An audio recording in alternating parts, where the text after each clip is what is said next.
पंजाब 'ਚ बिजली संकट ਤੇ एक बार फिर बोले नवजोत सिंह सिद्धू। बादल सरकार ਸਮੇਂ ਸਮਝੌਤਿਆਂ ਨੂੰ ਰੱਦ ਕਰਨ ਦੀ ਦਿੱਤੀ ਸਲਾਹ। ਗੁਰਦਾਸਪੁਰ ਵਿੱਚ 4 ਲੋਕਾਂ ਦੇ ਕਤਲ ਦਾ ਮਾਮਲਾ। ਪ੍ਰੇਮ ਸੰਬੰਧਾਂ ਦੇ ਚੱਲਦੇ ਲੜਕੀ ਪਰਿਵਾਰ ਨੇ ਚਲਾਈਆਂ ਅੰਨ੍ਹੇਵਾਹ ਗੋਲੀਆਂ। ਰਿਲਾਇੰਸ ਜੀਓ ਤੇ ਪ੍ਰੀਪੇਡ ਯੂਜ਼ਰ ਨੂੰ ਮਿਲੇਗਾ ਹੁਣ ਡਾਟਾ ਲੋਨ। ਕਿਸਾਨਾਂ ਲਈ ਬਣੀ ਮੋਬਾਈਲ ਐਪ ਹੁਣ ਘਰ ਬੈਠੇ ਕਿਰਾਏ ਤੇ ਲੈ ਸਕਣਗੇ ਖੇਤੀ ਸੰਦ। ਸਤਿ ਸ਼੍ਰੀ ਅਕਾਲ, दैनिक सवेरा 'ਚ ਤੁਹਾਡਾ ਸਵਾਗਤ ਹੈ। ਮੈਂ ਹਰਮਨ। ਪੰਜਾਬ 'ਚ ਬਿਜਲੀ ਸੰਕਟ ਦਾ ਮੁੱਦਾ ਭਖਿਆ ਹੋਇਆ। ਕਾਂਗਰਸ ਦੇ ਨੇਤਾ ਨਵਜੋਤ ਸਿੰਘ ਸਿੱਧੂ ਵੀ ਕਈ ਵਾਰ ਸਰਕਾਰ ਨੂੰ ਸੁਝਾਅ ਦੇ ਚੁੱਕੇ ਨੇ ਤੇ ਇੱਕ ਵਾਰ ਸਿੱਧੂ ਨੇ ਟਵੀਟ ਕਰਕੇ ਪੰਜਾਬ 'ਚ 24 ਘੰਟੇ ਬਿਜਲੀ ਲਾਜ਼ਮੀ ਦੇਣ ਦੀ ਸਲਾਹ ਦਿੱਤੀ ਹੈ। ਇਸ ਦੇ ਨਾਲ ਹੀ ਉਹਨਾਂ ਨੇ ਬਿਜਲੀ ਮੁੱਦੇ ਤੇ ਬਾਦਲ ਸਰਕਾਰ ਸਮੇਂ ਹੋਏ ਸਮਝੌਤਿਆਂ ਨੂੰ ਰੱਦ ਕਰਨ ਦੀ ਸਲਾਹ ਵੀ ਦਿੱਤੀ ਹੈ। ਦੱਸਦੀ ਕਿ ਪੰਜਾਬ 'ਚ ਬਿਜਲੀ ਸੰਕਟ ਵਿਚਾਲੇ ਸਿੱਧੂ ਦੇ ਘਰ ਦੇ ਬਿੱਲ ਦਾ ਮੁੱਦਾ ਵੀ ਚਰਚਾਵਾਂ ਦਾ ਵਿਸ਼ਾ ਬਣਿਆ ਹੋਇਆ ਸੀ, ਜਿਸ ਨੂੰ ਭਰ ਕੇ ਸਿੱਧੂ ਨੇ ਇਹਨਾਂ ਤੇ ਰੋਕ ਲਗਾ ਦਿੱਤੀ ਹੈ। ਇਸ ਤੋਂ ਪਹਿਲਾਂ ਨਵਜੋਤ ਕੌਰ ਸਿੱਧੂ ਨੇ ਵੀ ਵੀਡੀਓ ਜਾਰੀ ਕਰਕੇ ਬਿਜਲੀ ਬਿੱਲ ਮੁੱਦੇ ਤੇ ਸੁਖਬੀਰ ਬਾਦਲ ਨੂੰ ਘੇਰਿਆ ਤੇ ਬਿਜਲੀ ਬਿੱਲ ਦਾ ਭੁਗਤਾਨ ਕਰਨ ਦਾ ਦਾਅਵਾ ਕੀਤਾ ਸੀ। ਨਵਜੋਤ ਸਿੱਧੂ ਅਕਸਰ ਆਪਣੀ ਹੀ ਸਰਕਾਰ ਨੂੰ ਕਈ ਮੁੱਦਿਆਂ ਤੇ ਘੇਰਦੇ ਵਿਖਾਈ ਦਿੰਦੇ ਨੇ ਤੇ ਹੁਣ ਇੱਕ ਵਾਰ ਫਿਰ ਸਿੱਧੂ ਨੇ ਕੈਪਟਨ ਸਰਕਾਰ ਨੂੰ ਬਿਜਲੀ ਮੁੱਦੇ ਤੇ ਘੇਰਦਿਆਂ ਕੁਝ ਸੁਝਾਅ ਪੇਸ਼ ਕੀਤੇ ਨੇ। ਉਹਨਾਂ ਕਿਹਾ ਕਿ ਕਾਂਗਰਸ ਹਾਈ ਕਮਾਨ ਵੱਲੋਂ ਜਨਤਾ ਦੇ ਹਿੱਤ 'ਚ ਦਿੱਤੇ ਗਏ 18 ਪੁਆਇੰਟ ਏਜੰਡਾ ਨੂੰ ਪੂਰਾ ਕਰਨ ਦੀ ਸ਼ੁਰੂਆਤ ਬਾਦਲਾਂ ਵੱਲੋਂ ਆਪਣੀ ਸਰਕਾਰ ਮੌਕੇ ਕੀਤੇ ਬਿਜਲੀ ਖਰੀਦ ਸਮਝੌਤਿਆਂ ਨੂੰ ਰੱਦ ਕਰਕੇ ਕੀਤੀ ਜਾਵੇ। ਸਿੱਧੂ ਨੇ ਕਿਹਾ ਕਿ ਪੰਜਾਬ 'ਚ ਪਹਿਲਾਂ ਹੀ 9000 ਕਰੋੜ ਰੁਪਏ ਦੀ ਸਬਸਿਡੀ ਦਿੱਤੀ ਜਾ ਰਹੀ ਹੈ, ਪਰ ਇਸ ਤੋਂ ਅੱਗੇ ਵੱਧ ਕੇ ਸਰਚਾਰਜ ਕਾਰਨ ਵਧੀ ਬਿਜਲੀ ਕੀਮਤ 10 ਤੋਂ 12 ਰੁਪਏ ਪ੍ਰਤੀ ਯੂਨਿਟ ਘਟਾ ਕੇ ਘਰੇਲੂ ਅਤੇ ਉਦਯੋਗਿਕ ਉਪਭੋਗਤਾਵਾਂ ਨੂੰ 3 ਤੋਂ 4 ਰੁਪਏ ਯੂਨਿਟ ਦੇ ਨਾਲ 300 ਯੂਨਿਟ ਤੇ 24 ਘੰਟੇ ਬਿਜਲੀ ਲਾਜ਼ਮੀ ਦੇਣੀ ਚਾਹੀਦੀ ਹੈ। ਉਹਨਾਂ ਕਿਹਾ ਕਿ ਇਹ ਹੋਣਾ ਚਾਹੀਦਾ ਹੈ ਤੇ ਇਸ ਨੂੰ ਲਾਗੂ ਕਰਨਾ ਸੰਭਵ ਵੀ ਹੈ। ਜ਼ਿਲ੍ਹਾ ਗੁਰਦਾਸਪੁਰ ਦੇ ਪਿੰਡ ਬੱਲੜਵਾਲ ਵਿਖੇ ਉਸ ਸਮੇਂ ਸਨਸਨੀ ਫੈਲ ਗਈ ਜਦੋਂ ਪ੍ਰੇਮ ਸੰਬੰਧਾਂ ਨੂੰ ਲੈ ਕੇ 4 ਲੋਕਾਂ ਦਾ ਕਤਲ ਕਰ ਦਿੱਤਾ ਗਿਆ ਅਤੇ 2 ਲੋਕ ਜ਼ਖਮੀ ਹੋ ਗਏ।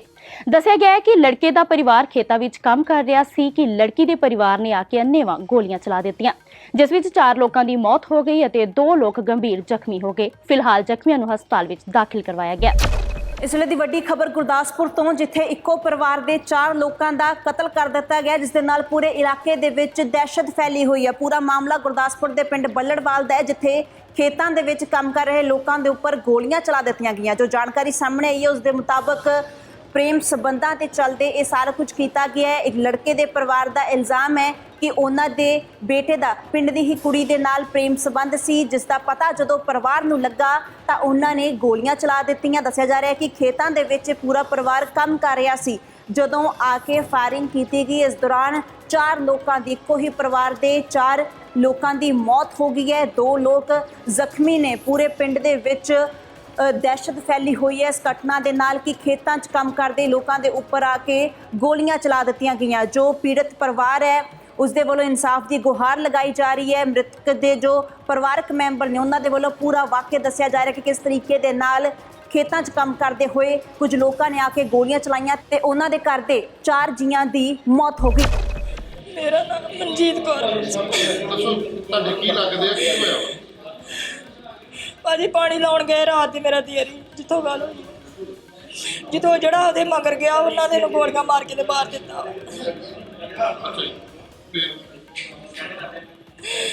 ਕੋਈ ਕਸੂਰ ਨਹੀਂ, ਜਿਹੜੇ ਬਾਅਦ ਵਿੱਚ ਗਏ ਪਤਾ ਲੈਣ ਮਗਰੋਂ। ਇੱਕ ਵਿਚਾਰਾ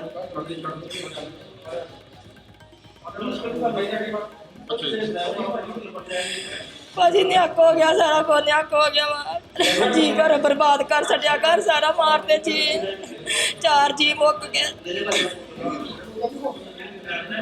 ਕਾਰਨ ਕੀ ਸੀ?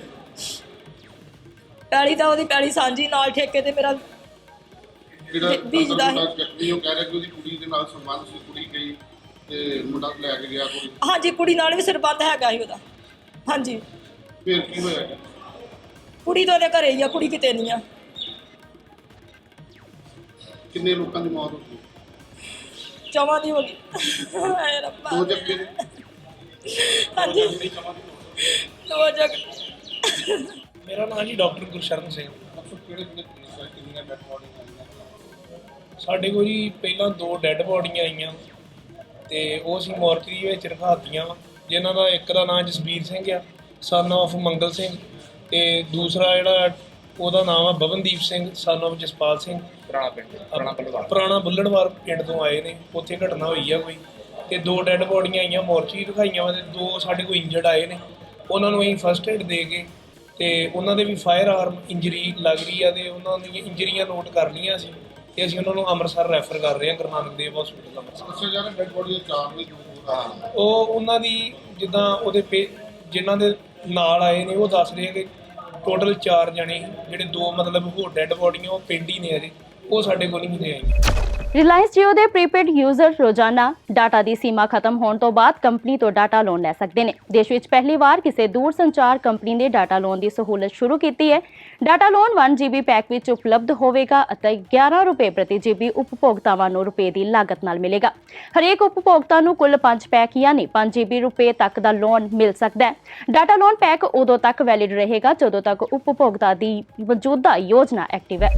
ਇਸ ਐਪ ਨੂੰ ਗੂਗਲ ਪਲੇ ਸਟੋਰ ਤੋਂ ਡਾਊਨਲੋਡ ਕਰਕੇ ਕਿਸਾਨ ਆਪਣੀ ਖੇਤੀ ਉਪਕਰਨਾਂ ਦੇ ਲਈ ਰਜਿਸਟ੍ਰੇਸ਼ਨ ਕਰਵਾ ਸਕਣਗੇ। ਇਸ ਐਪ ਦੇ ਨਾਲ ਕਿਸਾਨ ਆਪਣੇ ਜ਼ਿਲ੍ਹੇ ਦੇ 150 ਕਿਲੋਮੀਟਰ ਤੱਕ ਦੇ ਕਸਟਮ ਹਾਇਰ ਸੈਂਟਰਾਂ ਦਾ ਪਤਾ, ਉਸ ਦੇ ਕੋਲ ਉਪਲਬਧ ਖੇਤੀ ਸੰਬੰਧੀ ਮਸ਼ੀਨਾਂ ਦੀ ਸੂਚੀ ਤੇ ਕਿਰਾਇਆ ਦੀ ਸੂਚੀ ਦੀ ਜਾਣਕਾਰੀ ਅਤੇ ਬੁਕਿੰਗ ਕਰਵਾ ਸਕਣਗੇ। ਇਸ ਤੋਂ ਇਲਾਵਾ ਜੇਕਰ ਕੋਈ ਕਿਸਾਨ ਆਪਣੀ ਮਸ਼ੀਨਰੀ ਕਿਰਾਏ ਤੇ ਦੇਣਾ ਚਾਹੁੰਦਾ ਹੈ ਤਾਂ ਉਹ ਇਸ ਐਪ ਤੇ ਰਜਿਸਟ੍ਰੇਸ਼ਨ ਵੀ ਕਰਵਾ ਸਕਦਾ ਹੈ। ਸੂਚਨਾ ਕ੍ਰਾਂਤੀ ਦੀ ਮਹੱਤਵਪੂਰਨ ਦੇਣ ਮੋਬਾਈਲ ਫੋਨ ਉੱਤੇ ਜਿੱਥੇ ਇੱਕ ਕਲਿੱਕ ਕਰਨ ਦੇ ਨਾਲ ਅਨੇਕ ਸੇਵਾਵਾਂ ਉਪਲਬਧ ਨੇ, ਉੱਥੇ ਕਿਸਾਨ ਵੀ ਹੁਣ ਘਰ ਬੈਠੇ ਐਪ ਦੇ ਰਾਹੀਂ ਆਪਣੀ ਜ਼ਰੂਰਤ ਦੇ ਅਨੁਸਾਰ ਖੇਤੀ ਸੰਦ ਕਿਰਾਏ ਤੇ ਲੈ ਸਕਣਗੇ। ਕੇਂਦਰੀ ਖੇਤੀ ਤੇ ਕਿਸਾਨ ਕਲਿਆਣ ਮੰਤਰਾਲੇ ਨੇ ਕਿਸਾਨਾਂ ਦੀ ਸੁਵਿਧਾ ਦੇ ਲਈ ਫਾਰਮਸ ਨਾਮ ਦੀ ਇੱਕ ਮੋਬਾਈਲ ਐਪ ਵਿਕਸਿਤ ਕੀਤੀ ਹੈ, ਜੋ ਲੋੜਵੰਦ ਕਿਸਾਨਾਂ ਨੂੰ ਖੇਤੀ ਸੰਬੰਧੀ ਕੰਮਾਂ ਦੇ ਲਈ ਖੇਤੀ ਸੰਦ ਤੇ ਮਸ਼ੀਨਾਂ ਕਿਰਾਏ ਤੇ ਲੈਣ 'ਚ ਮਦਦ ਕਰੇਗੀ। ਸੂਚਨਾ ਕ੍ਰਾਂਤੀ ਦੀ ਮਹੱਤਵਪੂਰਨ ਦੇਣ ਮੋਬਾਈਲ ਫੋਨ ਉੱਤੇ ਇੱਕ ਕਲਿੱਕ ਕਰਨ ਦੇ ਨਾਲ ਅਨੇਕਾਂ ਸੇਵਾਵਾਂ ਉਪਲਬਧ ਨੇ। ਉੱਥੇ ਕਿਸਾਨ ਵੀ ਹੁਣ ਘਰ ਬੈਠੇ ਐਪ ਦੇ ਰਾਹੀਂ ਆਪਣੀ ਜ਼ਰੂਰਤ ਦੇ ਅਨੁਸਾਰ ਖੇਤੀ ਸੰਦ ਕਿਰਾਏ ਤੇ ਲੈ ਸਕਣਗੇ।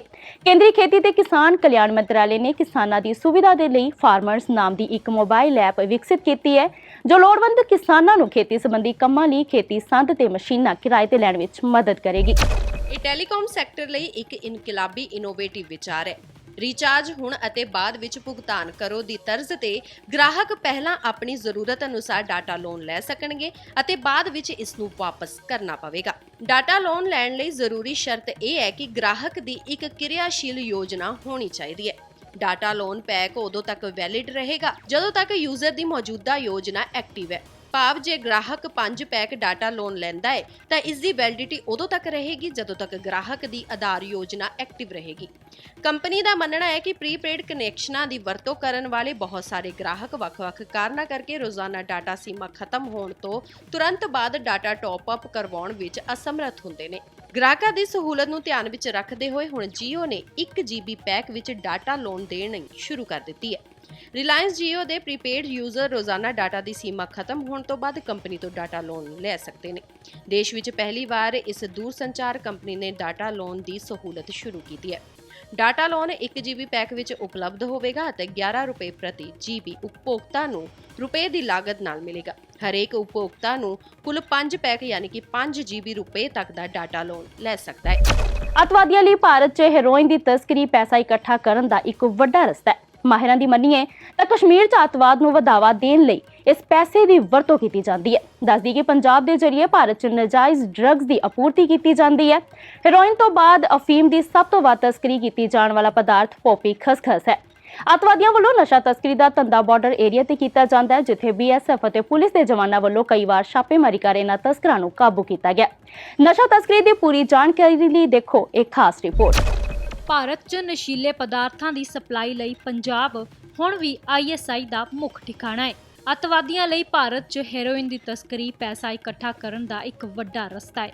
ਮਾਹਿਰਾਂ ਦੀ ਮੰਨੀਏ ਤਾਂ ਕਸ਼ਮੀਰ 'ਚ ਅੱਤਵਾਦ ਨੂੰ ਵਧਾਵਾ ਦੇਣ ਲਈ ਇਸ ਪੈਸੇ ਦੀ ਵਰਤੋਂ ਕੀਤੀ ਜਾਂਦੀ ਹੈ। ਦੱਸ ਦਈਏ ਪੰਜਾਬ ਦੇ ਜ਼ਰੀਏ ਭਾਰਤ 'ਚ ਨਾਜਾਇਜ਼ ਡਰੱਗਸ ਦੀ ਆਪੂਰਤੀ ਕੀਤੀ ਜਾਂਦੀ ਹੈ ਤੇ ਹੈਰੋਇਨ ਤੋਂ ਬਾਅਦ ਅਫੀਮ ਦੀ ਸਭ ਤੋਂ ਵੱਧ ਤਸਕਰੀ ਕੀਤੀ ਜਾਣ ਵਾਲਾ ਪਦਾਰਥ ਪੋਪੀ ਖਸਖਸ ਹੈ। ਅੱਤਵਾਦੀਆਂ ਵੱਲੋਂ ਨਸ਼ਾ ਤਸਕਰੀ ਦਾ ਧੰਦਾ ਬਾਰਡਰ ਏਰੀਆ ਤੋਂ ਕੀਤਾ ਜਾਂਦਾ ਹੈ, ਜਿੱਥੇ BSF ਅਤੇ ਪੁਲਿਸ ਦੇ ਜਵਾਨਾਂ ਵੱਲੋਂ ਕਈ ਵਾਰ ਛਾਪੇਮਾਰੀ ਕਰਕੇ ਇਹਨਾਂ ਤਸਕਰਾਂ ਨੂੰ ਕਾਬੂ ਕੀਤਾ ਗਿਆ। ਗ੍ਰਹਿ ਮੰਤਰਾਲੇ ਦੇ ਅੰਕੜਿਆਂ ਅਨੁਸਾਰ 3323 kilometre Bharat Pakistan border area ਤੋਂ ਇਕੱਠੇ ਕੀਤੇ ਅੰਕੜਿਆਂ ਅਨੁਸਾਰ 1 ਜਨਵਰੀ 2019 ਤੋਂ 31 ਮਈ 2021 ਤੱਕ ਪਿਛਲੇ 2.5 ਸਾਲਾਂ 'ਚ ਪੰਜਾਬ ਬਾਰਡਰ ਤੇ 979 ਕਿਲੋਗ੍ਰਾਮ ਤੋਂ ਵੱਧ ਹੈਰੋਇਨ ਕਾਬੂ ਕੀਤੀ ਗਈ ਹੈ। ਪਾਕਿਸਤਾਨ ਤੋਂ ਡਰੱਗਸ ਦੀ ਤਸਕਰੀ ਪਿਛਲੇ 3 ਸਾਲਾਂ ਦੌਰਾਨ 2020 'ਚ ਸਿਖਰ ਤੇ ਸੀ। ਅੱਤਵਾਦੀਆਂ ਲਈ ਹੈਰੋਇਨ ਤੋਂ ਇਲਾਵਾ ਅਫੀਮ ਤੇ ਪੋਪੀ ਵੀ ਤਸਕਰੀ ਦਾ ਮੁੱਖ ਵਿਕਲਪ ਹੈ, ਪਰ ਹੈਰੋਇਨ ਦੀ ਤੁਲਨਾ 'ਚ ਇਹਨਾਂ ਦੇ ਅੰਕੜੇ ਕਾਫੀ ਘੱਟ ਸੀ। ਪੋਪੀ ਹੈਰੋਇਨ ਤੋਂ ਬਾਅਦ ਪਾਕਿਸਤਾਨ ਤੋਂ ਤਸਕਰੀ ਕਰਕੇ ਲਿਆਏ ਜਾਣ ਵਾਲਾ ਦੂਜਾ ਸਭ ਤੋਂ ਪਸੰਦੀਦਾ ਨਸ਼ੀਲਾ ਪਦਾਰਥ ਹੈ। ਖਸਖਸ ਦੀ ਤਸਕਰੀ ਮੁੱਖ ਰੂਪ 'ਚ ਰਾਜਸਥਾਨ ਦੇ ਬਾਰਡਰ ਏਰੀਆ ਦੇ ਰਸਤੇ ਭਾਰਤ 'ਚ ਕੀਤੀ ਜਾਂਦੀ ਹੈ। ਇਸ ਸਾਲ 31 ਮਈ ਤੱਕ ਰਾਜਸਥਾਨ ਬਾਰਡਰ ਤੇ ਹੁਣ ਤੱਕ ਕੁੱਲ 23 ਕਿਲੋ ਪੋਪੀ ਜ਼ਬਤ ਕੀਤਾ ਜਾ ਚੁੱਕਿਆ ਹੈ। 2020 'ਚ ਅਫੀਮ ਦੀ ਰਿਕਵਰੀ ਦਾ ਅੰਕੜਾ 70 ਕਿਲੋਗ੍ਰਾਮ ਅਤੇ 2019 'ਚ 54 ਕਿਲੋਗ੍ਰਾਮ ਸੀ। BSF ਦੇ ਜਵਾਨਾਂ ਅਤੇ ਪੁਲਿਸ ਨੇ ਇਹਨਾਂ ਤਸਕਰਾਂ ਨੂੰ ਕਾਬੂ ਕਰਨ 'ਚ ਕਾਫੀ ਵਧੀਆ ਭੂਮਿਕਾ ਨਿਭਾਈ। ਅੱਤਵਾਦੀਆਂ ਅਤੇ ISI ਦੀ ਭੂਮਿਕਾ ਨੂੰ ਜੋੜਨ ਵਾਲੇ ਪਾਕਿਸਤਾਨ 'ਚ ਨਸ਼ੀਲੇ ਪਦਾਰਥਾਂ ਦੀ ਤਸਕਰੀ ਦੇ ਧੰਦੇ ਦਾ ਖੁਲਾਸਾ 2018 ਦੇ ਅੰਤ ਵਿੱਚ ਹੋਇਆ, ਜਦੋਂ ਭਾਰਤੀ ਸੈਨਾ ਤੇ ਕੇਂਦਰੀ ਵਿੱਤ ਮੰਤਰਾਲੇ ਦੀ ਖੂਫੀਆ agency directorate of revenue intelligence ਯਾਨੀ ਕਿ DRI ਨੇ ਹਥਿਆਰਾਂ ਅਤੇ ਗੋਲਾ ਬਾਰੂਦ ਦਾ ਇੱਕ ਵੱਡਾ ਜ਼ਖੀਰਾ ਜ਼ਬਤ ਕੀਤਾ। ਇਹ ਪਹਿਲੀ ਵਾਰ ਹੋਇਆ ਜਦੋਂ ਇੱਥੇ ਦੀਆਂ ਏਜੰਸੀਆਂ ਨੂੰ ਪੰਜਾਬ 'ਚ ਕੀਤੇ ਜਾਣ ਵਾਲੇ ਡਰੱਗਸ ਤਸਕਰੀ 'ਚ ਅੱਤਵਾਦੀਆਂ ਦਾ ਹੱਥ ਹੋਣ ਦਾ ਪਤਾ ਲੱਗਾ। ਇਹ ਸਨ ਹੁਣ ਤੱਕ ਦੀਆਂ ਕੁਝ ਖਾਸ ਖਬਰਾਂ। ਜ਼ਿਆਦਾ ਜਾਣਕਾਰੀ ਲਈ ਜੁੜੇ ਰਹੋ ਦੈਨਿਕ ਸਵੇਰਾ ਟੀਵੀ ਦੇ ਨਾਲ।